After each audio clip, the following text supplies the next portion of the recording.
Yo guys, tayo ngayon sa Water World. Papakita ko sa inyo kung ba't sabi ko sa inyo Water World to. Kita mo, lahat yan tubig, lake lang yan guys. Yan o. At kaya sila nandito ngayon dahil para mas madali daw mahuli yung mga isda. Ito yung market, dito kami sa bubong.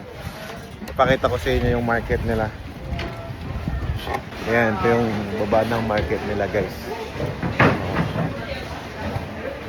Pwede ka nang bumili ng mga buko, ng mga wild cats dito, painting, souvenir. Dito na. Grabe. What's that? Frog. Oh, frogs. Are you going to eat that? Yes. Delicious. Let's try it. Ano ko yung tsura ng palaka nila? Grabe dito.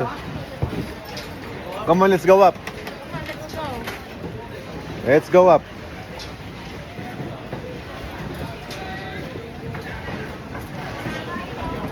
I wanna see everything. Grabe. Ano mami nung kakaiba no? Parang so, sobrang ewan ko, katamaran ba or what? Bakit hindi na sila umuwi ng bahay nila? Dito na sila ng bahay sa gitna ng lake.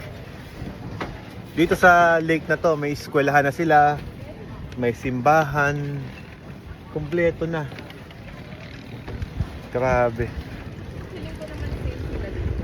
Safe naman kasi wala naman daw typhoon dito. Ayun oh, yung simbahan. Ayun oh, simbahan, Eskwelahan. school. Diba? Galilee Church. Kompleto. Meron silang crocodile farm dyan. Oh. Mabilib ka dito kung may Parang- range nila. May basketball. Oo, may basketball court na pag dribble ka, tumatalbog-talbog din eh. Naka solar powered na rin sila. Yan, village. Lahat yan guys, nakalutang yan. Oh. Floating village lahat yan. Yan dun. How big is this place?